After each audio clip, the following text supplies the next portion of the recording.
Could you pass a citizenship test if you took it right now? Get ready with me for the first installment of Government Basics with Meg. We're workshopping the title. If you have any better ideas, please let me know. I'm starting a series where we just get down to the basics of government, American government specifically, because nothing makes sense if you don't know how anything works. As I was thinking about the best way to structure this, I thought back on my very first year of college. I was a government major, and in one of our first classes, professor welcomed us and slapped on a paper. It was the US citizenship test.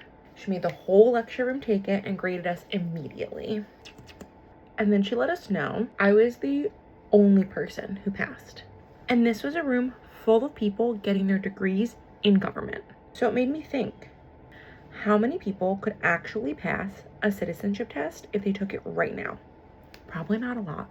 Per the US Citizenship and Immigration Services, they provide 100 civics or history and government questions and the answers for the naturalization test. This civics test is an oral test, and the USCIS officer giving the test will ask the applicant up to 10 of those 100 questions. An applicant must answer 6 out of those 10 questions correctly to pass the naturalization test.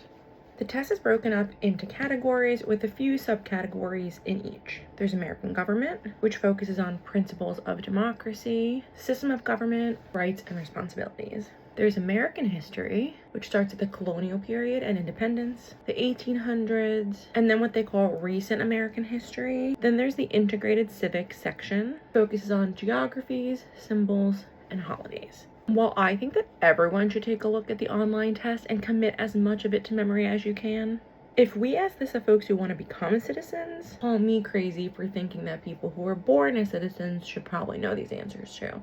But I'm going to focus on the American government portion of the test, specifically the systems of government. So let's get into it.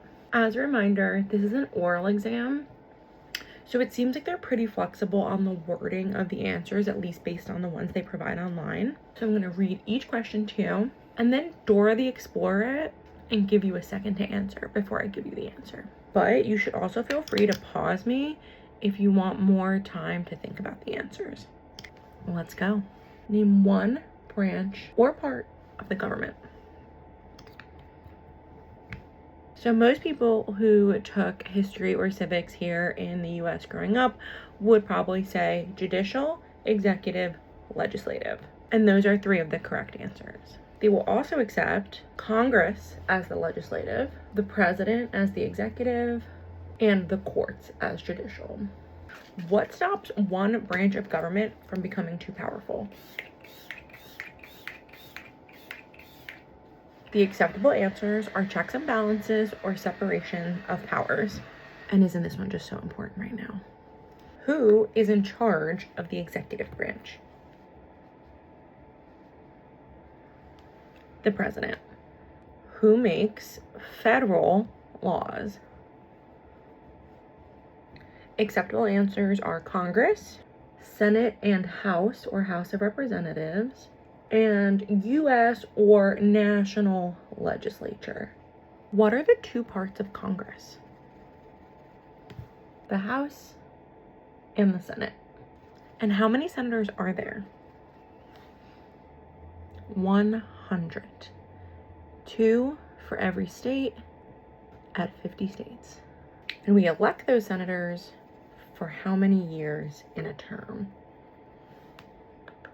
6. This is a big one. I'd love to see how many people can answer both.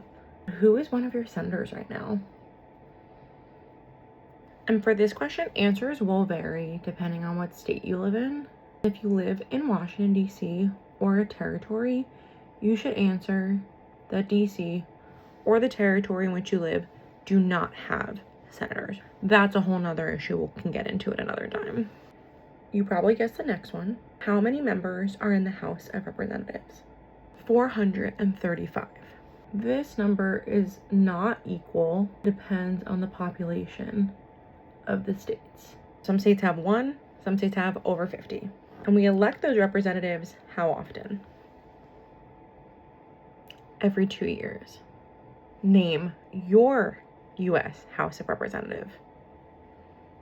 You will only have one answer for this because you only live in one congressional district. Similarly, if you live in DC or a territory, you do not have a representative.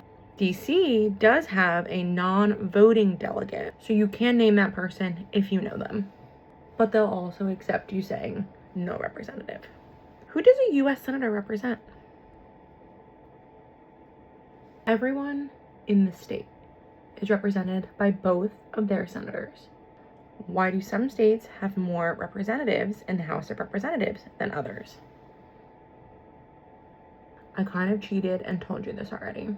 But acceptable answers are because of a state's population, because that state has more people, or some states have more people. We elect a president for how many years? 4. In what month do we elect the president? November. What is the name of the US president? And this will of course vary depending on when you are taking your citizenship test. What is the name of the vice president of the United States? And similarly, this will vary depending on when you take your test. If the president can no longer serve, who becomes the president? The vice president. If both the president and vice president cannot serve, who becomes the president? The Speaker of the House. And I'll add a little fun fact for you. If all 3 of them cannot serve as president, then it is the President pro tempore of the United States Senate. And I know that because that's the office I used to work in. Who is the commander-in-chief of the US military? The president. Who signs the bills to become laws? The president. Who vetoes those bills? Still the president. I can totally do a whole nother part about the Senate's ability to veto the House. Anyway, all of that. There's a whole back part to that. But for the purposes of the citizenship test, it's that simple. What does the president's cabinet do? Advises the president. You're then asked to name 2 cabinet level positions. So I'll let you think about it for a second. These are all of the people you can name as part of the president's cabinet. Secretary of Agriculture, Secretary of Commerce, Secretary of Defense, emphasis on defense because that is congressionally what it is still called, Secretary of Education, Secretary of Energy, Secretary of Health and Human Services, Secretary of Homeland Security, Secretary of Housing and Urban Development, often referred to as HUD, Secretary of the Interior, Secretary of Labor, Secretary of State, Secretary of Transportation, Secretary of the Treasury, and the Secretary of Veterans Affairs. You can also list the Attorney General and the Vice President. All of those people make up the cabinet, and you only have to name 2. And not even by name, just the position. What does the judicial branch do? And there's a few phrases that they'll accept. Reviews laws, explains laws, resolves disputes or disagreements, or decides if a law is against the Constitution. What is the highest court in the United States? The Supreme Court. How many justices are on the Supreme Court? And what's super interesting is actually they send you to a website to check like the most up-to-date information, because like technically the amount of justices depends on like different judicial districts. Long story long, it's 9. There's been 9 for a really long time. There's a lot of debate about expanding the court. Story for a different time. Who is the Chief Justice of the United States Supreme Court?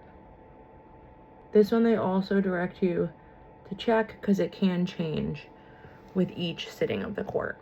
Right now, the Chief Justice is John Roberts. Under our Constitution, some powers belong to the federal government. Name one of them. And the acceptable answer is listed. To print money, to declare war, create an army, and to make treaties. Under our Constitution, some powers belong to the states. Name one of them. To provide schooling and education, to provide protection, aka the police, to provide safety, aka fire departments, to give a driver's license, and to approve zoning and land use are the acceptable answers listed on the website. Who is the governor of your state? Again, this will depend on where you live, so you can check up on that. And if you are in a territory or a district, like DC, we do not have a governor. We just have a mayor. What is the capital of your state? These answers will vary, so know the capital of your specific state. If you're in DC, we don't have a capital. We are the capital of the country. But if you are in a territory, they should have their own capitals, so you should know them. What are the two major political parties in the United States? Democrat and Republican.